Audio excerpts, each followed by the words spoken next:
Olá, que a paz bendita do nosso Senhor Jesus Cristo seja com você, com a sua família, com a sua casa, com o seu ministério, com o seu trabalho, com a sua saúde. Que essa paz bendita de Jesus invada o seu coração, a sua alma, a sua vida, que te guarde de todo mal, te abençoe. Que essa paz não existe em outro lugar. Não existe lugar onde nós encontramos uma paz como a paz que Jesus oferece. Ele mesmo falou que nos dava a paz. Vos dou a minha paz. Não é a paz que o mundo tem. A paz que o mundo tem é o intervalo entre guerras. Eu gostaria muito, talvez você que está me ouvindo recebeu agora esse vídeo até de surpresa, mas o seu coração não está bom, a sua vida não está legal, as coisas estão te incomodando, a sua vida está chata, está doída, mas Jesus te ama.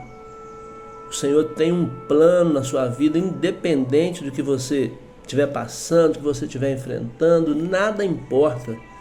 Deus te ama e Ele tem o melhor para a sua vida. O Salmo 139, ele é muito maravilhoso, todo mundo adora esse salmo, né? As pessoas que conhecem a Bíblia, que gostam de ler a Bíblia. Senhor, eu sei que Tu me sondas, me conhece. Aí fala, sabe, quando me assento, quando me levanto, de longe penetras os meus pensamentos. O Senhor sabe tudo de você e sabe tudo de mim.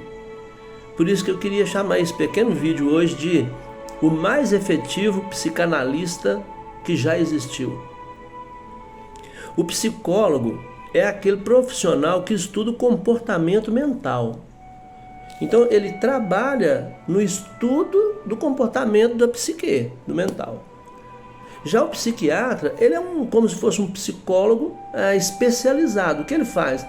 Ele elucida os desejos, ele elucida os sentimentos inconscientes, analisa isso e trata isso. Então veja bem, ele investiga, analisa e trata. É diferente. Então por isso que eu quis chamar de o mais efetivo psicanalista que já existiu. Primeiro ponto então do psicanalista para nós, baseado nesse salmo, que ele nos sonda. O que é sondar? Sondar é expor a alma, é explorar com afinco, sabe? É explorar de forma incansável, é investigar profundamente. E é isso que Deus faz comigo e com você. Ele sabe, Ele nos sonda, o tempo todo Ele sonda. Por isso que Jó, lá no capítulo 23, no versículo 10, ele falava assim: se Ele, o Senhor, me provasse, eu sairia puro como ouro. E Deus provou mesmo. E provou mesmo. Por quê? Porque Ele sonda, Deus sonda. Deus sabe cada coisa, sabe cada problema, cada dificuldade, cada alegria, cada sentimento que nós temos. Quando alguém reclama, por exemplo, das pequenas tarefas, como lavar uma louça, varrer uma casa, arrumar uma cama, é porque essa pessoa, ela está com o comum o tempo inteiro, aquela rotina da sua vida que está entediando. Aí o que a gente faz? Mas reclama de tudo, reclama disso, reclama daquilo. Sabe por quê? Porque está precisando de reconhecimento. Precisa que alguém chegue e comente, fale: olha, que bom que você fez isso, parabéns, foi muito importante, mesmo que sejam as pequenas tarefas. Então Deus, Ele faz o que? Ele sonda exatamente essa investigação para saber o que nós precisamos, o que nós queremos, onde nós precisamos e podemos melhorar. Lá no livro de Apocalipse, capítulo 2, versículo 23, o Senhor fala: eu sou aquele que sonda mentes e corações. Então, na verdade, o Antigo Testamento, o Salmo, que foi escrito há tantos anos, aí vem Apocalipse, escrito muito depois, e eles falam a mesma coisa. Eles trazem o mesmo entendimento. Por isso que lá em 1 Pedro, no capítulo 5, versículo 6, o Pedro fala: humilhai-vos, portanto, sob a poderosa mão de Deus, para que em tempo oportuno Ele vos exalte. Ou seja, eu posso estar enfrentando os piores momentos da minha vida, que Deus ainda assim está me sondando. Deus sabe todas as coisas. Zaqueu, quando quis ver Deus, quando quis ver o Senhor, ele subiu no sicômoro, ele ficou apavorado, ele quis. Aí o que o Senhor falou? Zaqueu, desce depressa daí. A palavra de Deus não mostra em nenhum momento Jesus com conhecimento sobre Zaqueu, mas chamou pelo nome. Porque Deus sonda, o Senhor sonda, Ele sabe. Foi recebido com alegria. Por quê? Porque Deus sonda, Ele conhece, Ele sabe o seu entendimento, Ele sabe o seu sofrimento, Ele sabe tudo que você passa, o que eu passo. Quando você e eu vivemos uma vida cristã, 1 Pedro 3,13 fala que quem vos maltratará se for zelosos com o bem. Veja que coisa interessante. Ele está falando, quem vai te maltratar se você é zeloso com o bem? Por que Deus sonda você e a mim? É porque Ele sabe que nós carecemos, nós necessitamos. Você e eu somos pessoas frágeis, nós somos fracos. Nós temos deficiências terríveis e nós precisamos de alguém que possa nos conduzir. Então, eu estou lendo um livro, eu digo que estou lendo porque ele é muito antigo, eu leio, releio, volto numa página, porque ele é por tópicos, né? O livro é do Alan Pierce e Barbara Pierce. Ele chama Por que os homens mentem e as mulheres choram? O tema é bem chamativo, né? É verdade, ele usa lá uma técnica, estou dando crédito, ele usa uma técnica lá do eu e do você. O que é isso? É você substituir, essa técnica é para substituir a expressão eu por você. Ah, mas como assim?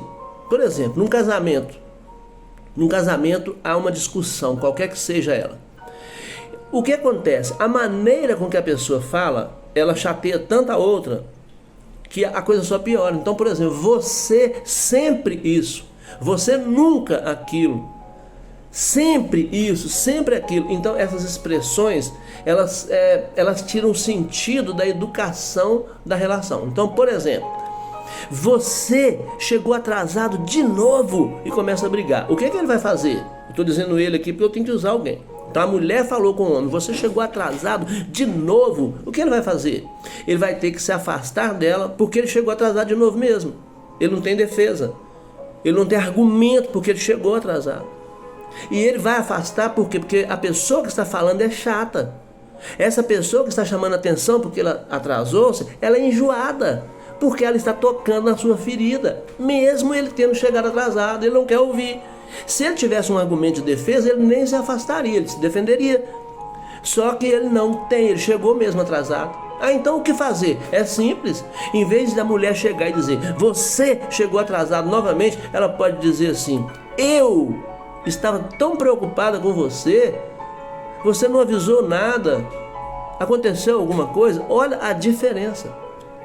Ah, não, mas é chatice, ele faz sempre. Se ele faz sempre, ele vai continuar fazendo. Você tem que mudar algo para ele mudar, porque ele mesmo por si não vai mudar. Ué. Se ele chega sempre atrasado, se ele sempre faz isso, então troca o você, essa acusação, por eu. Então, por exemplo, a mulher, quando está num ponto desse, ela chega e diz, ah, você parece que nem gosta mais de mim. Por que não mudar essa expressão? Começa a dizer assim, nossa, eu estava tão preocupada, eu estou tendo a impressão que você nem gosta mais de mim, está acontecendo alguma coisa, o que está acontecendo? Eu te fiz algo, vamos conversar. Olha que diferença. Eu sofro tanto quando você atrasa, quando você não aparece, fica parecendo que você não gosta mais de mim. Olha que legal, como que modifica tudo, como que a expressão transforma as coisas. Então, outro detalhe, quer ver? Muito interessante sobre sondar, que Deus nos sonda. Você sonda os seus filhos, você sonda o seu marido ou a sua esposa, você sonda as pessoas que convivem com você. Então, veja bem, se os pais tiverem que ficar lembrando as crianças sempre, para elas atenderem às suas determinações, elas aprendem que é necessário. Se vocês ficarem dizendo, menina, já te falei, e você não toma atitude, a criança aprende, olha bem, eu estou dizendo que ela aprende, que não é necessário que ela atenda quando você fala na primeira vez. Eu estou dizendo que ela aprende, tá? Não é que ela quer, que ela inventa, que ela vai fazer isso, não. Olha só, se você começar, menino, já te falei, vai lá fazer aquilo, vai lá fazer o para casa, vai lá guardar aquele material, e ela não vai na primeira vez, e você fica deixando, não vai acontecer. Ela vai aprender que ela não precisa. O que a criança aprende? Tudo aquilo que os pais falam, que eles fazem, que eles ensinam para aquela criança. Ela pensa e começa a aprender que você tem que repetir várias vezes e ela não vai se preocupar. Vai lá, arruma sua cama. Depois vai lá, a cama não está arrumada. Menino, já te falei para você arrumar sua cama. Ah, mamãe, já vou. Ah, mamãe, já vou. E não vai obedecer, ela nunca vai ter esse sentimento. Ah, mas a gente também não pode forçar as crianças não, que hoje até é crime. Nós estamos falando de comportamento, que Deus nos sonda, Ele sabe o que Ele quer de mim, o que Ele quer de você. Quando você e eu vamos fazer algo e não está no coração de Deus, é a mesma situação. Deus não quer que nós cometamos isso. Então o que acontece? Os pais ficam zangados com as crianças que não obedeceram, as crianças ficam ressentidas com os pais, porque no entendimento delas o papai está sendo injusto. Essa semana eu estava em um determinado lugar e tinha uma senhora com uma criança, parecia até que ser sua neta, em razão da diferença de idade. E a menininha começou a chorar: ah, meu vovô, eu quero ir lá, eu quero ir lá, eu quero ir lá, não sei aonde e tal. Aí ela: espera. Parou a criança, sério, eu estava perto assim, eu escutei. Ela disse: espera aí, o que nós combinamos? Eu combinei que ia trazer você aqui no parque, nós íamos dar uma volta, eu ia comprar um algodão doce e íamos voltar. Ah, mas eu quero andar naquele brinquedo. Nós combinamos, o que é combinado não é caro. E saíram para ir embora, eu corri atrás, parei: ô senhora, parabéns. Parabéns. Ela disse: não, comigo é com muita educação, com muito carinho, mas nós combinamos, nós tratamos antes para não ter reclamação depois. Então, isso é legal, sabe? Quando a criança entende que tem alguém que a entende, que sabe quem é ela.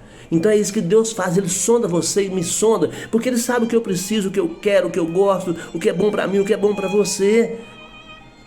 Por exemplo, você tem um familiar, geralmente um filho, um neto, que gosta de ficar debaixo da ponte, envolvido lá com as drogas.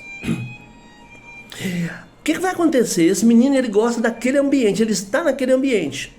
E você, quando vai conversar com ele, quase sempre, parentes, amigos, pais, mães principalmente: ai, meu filho, você tem que parar com isso, você tem que sair daquele lugar, você tem que sair dali. Gente, ele gosta daquilo. Quanto mais você falar para ele sair de lá, que não gosta de você, que ele vai lá, mais ele vai ficar indo. Sabe por quê? Porque quando ele chega lá, os amiguinhos recebem ele com saudações, na gíria, abraço, com amizade, dá um baseado, dá lá alguma coisa e dá risada, conta história. O que ele faz? Ele pensa, na mente dele, ele entende: nossa, aqui eu sou feliz. Lá na minha casa é só encheção de paciência. Minha mãe e meus pais não dão tempo. E você não sabia que ele tem razão? Não estou fazendo apologia a ficar lá e usar droga, por favor. Na mente dele ele tem razão, por quê? Porque em casa é tédio, em casa é encheção de paciência mesmo. Os pais ficam pegando no pé, os parentes ficam pegando no pé. Por isso que quando eu vou aconselhar um menino nessa situação, eu nunca falo não para ele. Nunca falo não, eu tento sempre buscar palavras que cheguem ao entendimento dele do quanto aquilo é prejudicial para a sua própria vida. O que o rapaz faz, principalmente o adolescente? Ele está em casa, não está feliz porque a encheção de paciência é muita e a mãe está certa também de preocupar, só que ela não tem sabedoria de lidar com isso.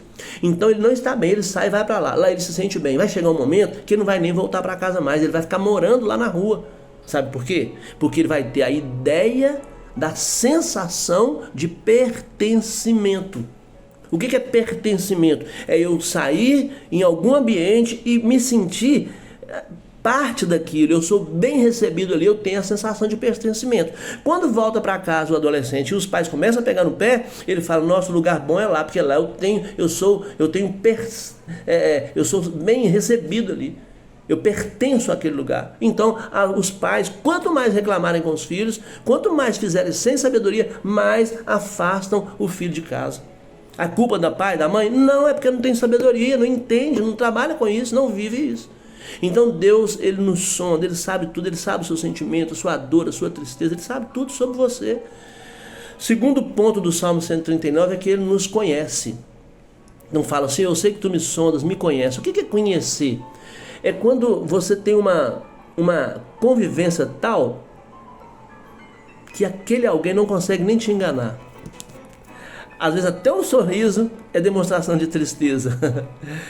Um grito é sensação de socorro. Sabe por quê? Porque conhece. É interessante isso, né? Apocalipse capítulo 2, quando foi escrito na igreja de Éfeso, ele fala assim: conheço as tuas obras. Olha que legal. As suas labutas, as que têm suportado os homens maus, mas tem porém contra ti que abandonaste o primeiro amor. Como que ele sabia que tinha abandonado o primeiro amor? Porque ele sonda e ele conhece.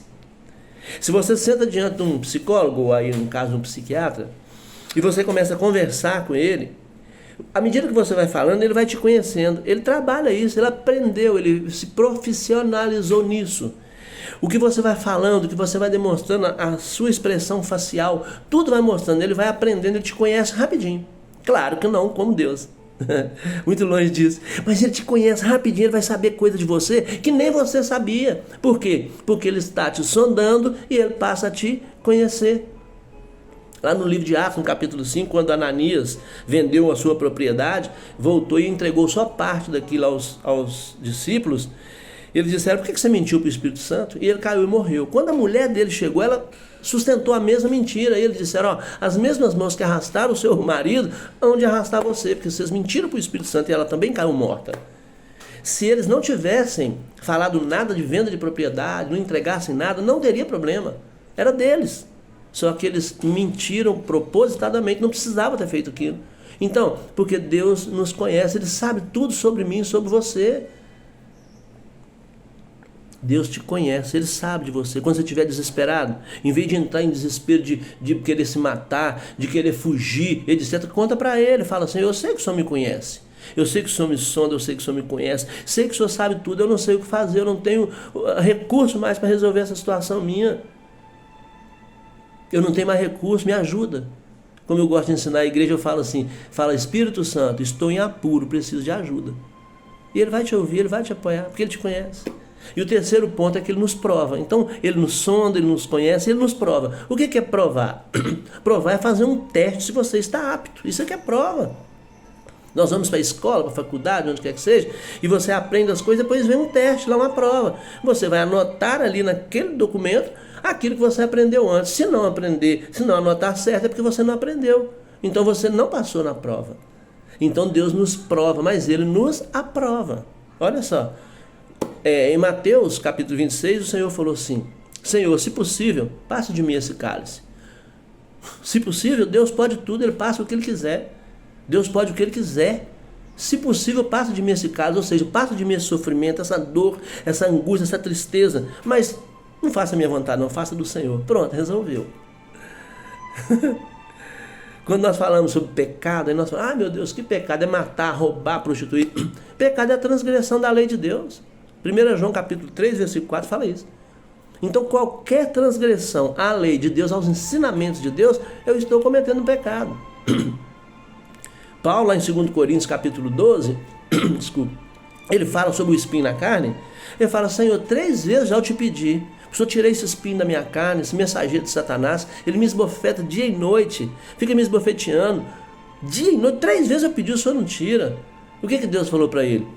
Eu te sondo, eu te conheço, eu vou entrar agora, eu te provo. Portanto, aspas, agora a resposta: a minha graça te basta. Olha só, Deus está dizendo assim: você pode passar o que você estiver passando, rapaz. Você tem que entender que a minha graça é o suficiente para tudo. Se você tem a minha graça, mais nada é superior a ela. Então a minha graça te basta. O meu poder vai se aperfeiçoar na fraqueza mesmo. Então fica quieto. Se fosse nos dias de hoje na gíria, nós dizíamos: fica na sua aí, velho. Não é? Fique quietinho aí. A minha graça já é suficiente para você. Esse espinho aí, isso não é nada, não. A minha graça que te basta, ela é suficiente. Você não precisa de mais nada, tem minha graça. E por fim, o que Deus faz? Nos sonda, nos conhece, nos prova e guia e salva. Último tópico. Sai daí não, por favor. Ele guia e salva. O que é isso? O que é guiar? Guiar é mudar a trajetória quando for necessário. Eu estou indo em linha reta, tem algo ali que não é bom, eu mudo a trajetória, isso é guiar. Eu pego uma bússola, estou indo errado, ela, opa, me conduz para cá. É trajetória, mudar a trajetória, é guiar. Então, todo ser humano é passivo de depressão. Todo ser humano é sujeito a isso. Por quê? Porque enfrentamos deslizes. Nós estamos indo, está indo retinho, estou tentando pôr a mão reta no vídeo. Eu estou indo retinho, de repente, um buraco. Opa, depressão. É isso que acontece. E acontece comigo, acontece com você. Há dias na minha vida que eu estou tão carregado de coisas, de preocupações, de problemas, de pessoas que me procuram com desespero e eu tenho que ajudar. Tem dia que eu ajoelho ali e falo: Deus, está pesado já, eu não sei nem o que fazer mais. O Senhor muda meu entendimento, muda meu pensamento, alguém me manda uma mensagem legal, alguém manda uma música bonita que eu gosto, alguém manda um áudio, sabe? Por isso que quando você lembrar de alguém, mande um áudio para essa pessoa, mande áudio, mande um áudio, manda um vídeo, sei lá, faça algo. Quando você lembrar de alguém é porque você precisa fazer algo por aquele alguém. Há poucos dias eu estava em um determinado lugar que estava muito quente. Tinha uma senhora sentada com um garotinho lá, parecia o filho dela. E muito calor, eles balançando a roupa, se abanando. E um bebedouro bem perto. Eu olhei, tinha copos. Eu falei, vou pegar um copo de água para aquela senhora. Quando eu fui pegar, eu lembrei que tinha um menino também. Eu falei, não, então tem que pegar 2 copos. Só que alguém chegou e tirou minha atenção. Quando eu me virei, falou algo comigo. Quando eu voltei para o bebedouro, a dona chegou, pegou 2 copos de água e levou um para ela e um para o menino. Eu perdi a oportunidade de servir 2 copos de água para aquela senhora e para aquele jovenzinho. Eu fui embora triste, frustrado. Falei, meu Deus, me perdoa. Por que eu não obedeci a hora que eu tive o sentimento de pegar aquela água? E eu fui embora triste, frustrado, porque eu perdi a oportunidade de fazer um bem simples, mas que foi Deus que colocou isso no meu coração e eu não obedeci. Ou eu não entendi, eu não percebi. Sabe por que eu não percebi? Porque eu sou falho, porque eu sou defeituoso. Por mais que eu queira escutar a Deus, eu queira estudar a Deus, eu estou longe do entendimento dele, mas ele sabe disso. Por isso que a graça dele me basta. Então, o Senhor lá no Salmo 23 fala que ele nos leva a água tranquila, né? O Senhor é meu pastor, nada me faltará. Olha, nada me faltará. O Senhor é meu pastor, nada vai me faltar. Quando ele fala que ele me leva a água tranquila, meu Deus, o que mais que eu preciso? No Salmo 139, versículo 24, ele fala assim: vê se há em mim algum caminho mau, Senhor, me guia no caminho eterno. Olha que legal, me guia no caminho eterno. Então, meu amigo, por favor, guarde no seu coração: o mais efetivo psicanalista que já existiu é o Senhor Jesus Cristo, que te ama, que tem o melhor e que quer o melhor para a sua vida. Nunca abra mão de servir a Deus, nunca abra mão de estar na presença de Deus, independente de qualquer circunstância. Sabe por quê? Porque Ele continua sendo Deus. E se nós abrirmos mão dele, nós que perdemos a condição de filho de Deus. Para encerrar com uma frase que eu quero adotar, que é a seguinte: lembre-se, geralmente, os espinhos que nos ferem são das roseiras que nós mesmos plantamos. Um abraço, até o próximo. Vai lá no YouTube, Sérgio Cândido de Carvalho, dá um clique, inscreva-se no canal, não te custa nada e vai me ajudar bastante. Um abraço.